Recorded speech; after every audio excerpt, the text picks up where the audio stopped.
Deportation centre بھیج دیا گیا۔ وہاں فنگر پرنٹ کرنے کے بعد مجھے ڈیپورٹ کر دیا گیا۔ مجھے واپس آئے ہوئے 5 برس ہو چکے ہیں۔ کیا کورونا کے حالات درست ہونے کے بعد دوبارہ آ سکتا ہوں؟ ان کے لیے جواب ہے کہ موجودہ صورتحال میں جب تک کورونا وائرس کی وبا برقرار ہے، یہ نہیں کہا جا سکتا کہ بیرون ملک سے کب تک پروازیں بحال ہوں گی۔ تاہم جہاں تک آپ کے سوال کا تعلق ہے تو اس سے یہ ظاہر ہوتا ہے کہ آپ کو اقامہ قوانین کی خلاف ورزی پر ڈیپورٹ کیا گیا ہے، جس کی سزا 3 برس ہوتی ہے۔ آپ کو گئے ہوئے 5 برس ہو چکے۔ جو ہی حالات بہتر ہوں دوبارہ آ سکتے ہیں۔ ناظرین، چلتے ہیں اپنی دوسری خبر کی تفصیل کی طرف کہ سعودی عرب میں فلاحی تنظیم کے تحت قربانی پروگرام۔ عید الاضحیٰ پر قربانی کے لیے سعودی عرب کے مشرقی ریجن میں تیاریاں کر لی گئیں۔ یہاں کی معروف فلاحی انجمن البر کی جانب سے پریس کانفرنس میں قربانی کے جانوروں کا نرخ نامہ متعارف کرایا گیا۔ سابق ویب سائٹ کے مطابق مشرقی ریجن میں البر انجمن کے سیکرٹری جنرل سمیر الافسیان نے بتایا کہ ہر برس کی طرح رواں سال بھی انجمن نے گورنر مشرقی ریجن کی ہدایات پر قربانی کرنے کا پروگرام تیار کیا ہے۔ رواں سال قربانی کا سارا گوشت غریبوں میں تقسیم کیا جائے گا۔ ماضی میں قربانی کے گوشت کا ایک حصہ قربانی کرنے والا بھی لیا کرتا تھا، جبکہ اس سال یہ طریقہ کار تبدیل کر دیا گیا ہے۔ الافسیان نے مشرقی ریجن کے باشندوں سے کہا ہے کہ جو قربانی کرنا چاہتے ہوں وہ انجمن کی ویب سائٹ پر آن لائن بکنگ کرا لیں۔ بہتر ہوگا کہ رواں برس لوگ کورونا وائرس سے محفوظ رہنے کے لیے قربانی کی بکنگ آن لائن ہی کرائیں۔ الافسیان نے اطمینان دلایا کہ فلاحی انجمن وزارت صحت کے ضوابط کے مطابق قربانی کا گوشت محفوظ طریقے سے تقسیم کرائے گی۔ انجمن کے ترجمان فیصل السند نے بتایا کہ النعیمی بکرا 1490، السواکنی 1150، الرومانی 1080 اور البربری بکرا 855 ریال میں مہیا ہوگا۔ السند نے بتایا کہ نرخ نامے میں قصاب کی اجرت، گوشت کے پیکٹ بنانے اور مستحق لوگوں میں تقسیم کرنے میں تمام اخراجات شامل ہوں گے۔ السند نے مزید بتایا کہ قربانی کرتے ہی قربانی کرانے والے کو فوراً مطلع کیا جائے گا۔ انجمن کے نائب سربراہ یوسف المقرر نے بتایا کہ انجمن کئی برس سے یہ کام کامیابی سے انجام دے رہی ہے۔ گزشتہ سال 1404 قربانیوں کا 73.7 ٹن گوشت 5416 خاندانوں میں تقسیم کیا گیا تھا۔ ناظرین، چلتے ہیں اپنی تیسری عام خبر کی طرف کہ سعودی عرب کے شہر الحسا میں 4 لڑکیاں اور 1 لڑکے کا قتل۔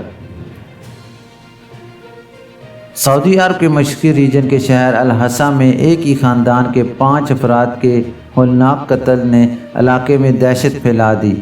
ریجنل پولیس ترجمان کیپٹن محمد الدرہیم کا کہنا ہے کہ قتل کی واردات میں 4 لڑکیوں اور 1 لڑکے کو انتہائی بے دردی سے قتل کر دیا گیا۔ مقتولین کی عمریں 14 سے 19 برس کے درمیان تھیں۔ مقامی ویب نیوز سابق کے مطابق اجتماعی قتل کی واردات کے بارے میں شبہ کیا جا رہا ہے کہ مقتولین کا بھائی، جو کہ نفسیاتی مریض تھا، اس نے 4 بہنوں کو قتل کرنے کے بعد خود کو بھی ہلاک کر لیا۔ نجی ٹی وی MBC نے ہولناک قتل کے حوالے سے پروگرام میں اہل علاقہ اور متاثرہ خاندان کے پڑوسیوں سے گفتگو کی، جس میں انہوں نے بتایا کہ واردات کے وقت نہ تو کسی قسم کی چیخ و پکار سنی گئی اور نہ ہی کوئی غیر معمولی حالات دیکھے گئے۔ لوگوں کا کہنا تھا کہ اچانک بڑی تعداد میں پولیس موبائلز کی وجہ سے محلے میں بھگدڑ مچ گئی۔ پولیس اہلکاروں کی آمد پر معلوم ہوا کہ ان کے محلے میں قتل کی واردات ہوئی ہے۔ دوسری جانب مقامی جریدے عکاظ نے مقتولین کے ماموں اسماعیل الصالح کے حوالے سے بتایا کہ ان کی بہن اور بہنوئی نے اپنا نیا گھر بنایا تھا، جہاں وہ منتقل ہونے کے لیے تیاریوں میں مصروف تھے۔ واقعے والے دن بھی وہ اپنے دوسرے چھوٹے بچوں کے ساتھ نئے گھر کے لیے سامان خریدنے گئے ہوئے تھے۔ جب واپس پہنچے تو ہولناک منظر ان کا منتظر تھا۔ مقتولین کے ماموں نے مزید انکشاف کیا کہ ان کا بھانجا جو کہ اس ہولناک سانحے کی نظر ہوا ہے وہ شاہ فیصل یونیورسٹی میں انگلش لٹریچر کا طالب علم تھا۔ اس کی رسی سے لاش لٹکی ہوئی تھی۔ اللہ اکبر۔ ناظرین، چلتے ہیں اپنی آخری اور چوتھی خبر کی ڈیٹیل کی طرف، جو کہ پاکستان سے متعلق ہے کہ سرکاری ملازمین کی پینشن ختم ہوگی، نہ ریٹائرمنٹ کی عمر کم۔ وزیر اعظم کے مشیر برائے ادارہ جاتی اصلاحات ڈاکٹر عشرت حسین نے کہا ہے کہ حکومت نے سرکاری ملازمین کی پینشن ختم کرنے یا ان کی ریٹائرمنٹ کی عمر 55 سال کرنے کے حوالے سے فیصلے پر غور نہیں کیا۔ اردو نیوز سے خصوصی گفتگو میں ڈاکٹر عشرت حسین کا کہنا تھا کہ انہیں نہیں معلوم یہ افواہ کہاں سے پھیلی اور کیسے میڈیا کے چند اداروں پر اس طرح کی خبریں چلیں، تاہم وہ یہ بات حتمی طور پر بتا سکتے ہیں کہ ان خبروں میں کوئی صداقت نہیں۔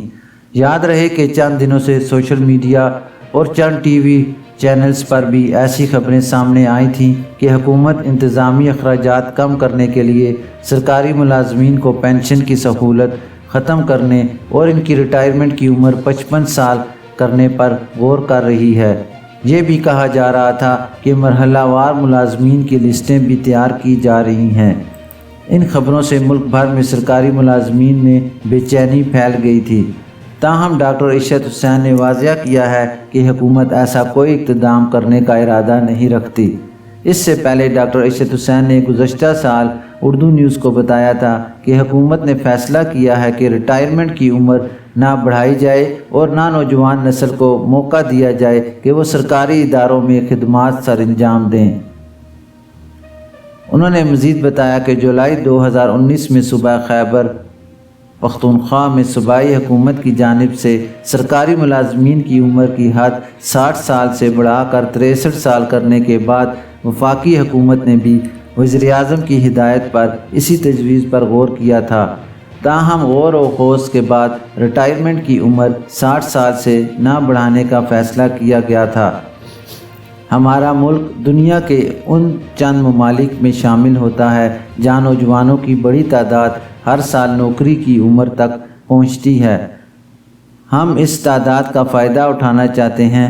ہر سال وفاق میں تقریباً 12 سے 14 ہزار سرکاری نوکریاں دستیاب ہوتی ہیں اور ہم چاہتے ہیں کہ ہمارے نوجوانوں کو یہ نوکریاں ملیں اور ان کا راستہ نہ رکے، اس لیے ریٹائرمنٹ کی عمر میں اضافہ نہ کرنے کا فیصلہ کیا گیا ہے۔ ڈاکٹر عشرت حسین کو وزیر اعظم کی طرف سے پاکستان کی سول سروس میں اصطلاحات کا ٹاسک دیا گیا ہے اور وہ خود بھی سول سروس کے حوالے سے کئی کتابوں اور مقالہ جات کے مصنف ہیں۔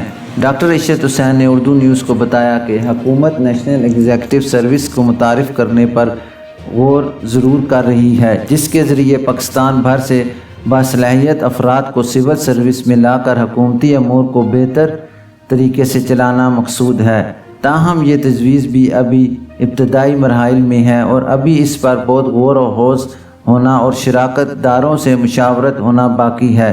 اس سروس کے حوالے سے تیار کردہ مسودے میں بتایا گیا کہ NEC کے قیام کا مقصد پالیسی سازی کے عمل کے لیے بہترین باصلاحیت افراد کو سامنے لانا ہے۔ ناظرین، یہ تھی ابھی تک کے لیے خاص خبریں۔ ملتے ہیں نیکسٹ بلیٹن میں خاص خبروں کے ساتھ۔ جانے سے پہلے نئے آنے والے حضرات سے گزارش کروں گا کہ میرے چینل کو سبسکرائب اور بیل نوٹیفیکیشن کو اوپن کر لیں تاکہ ہر نئی آنے والی خبر آپ تک پہنچ سکے۔ اپنا خیال رکھیے اور دوسروں کا بھی۔ اللہ حافظ۔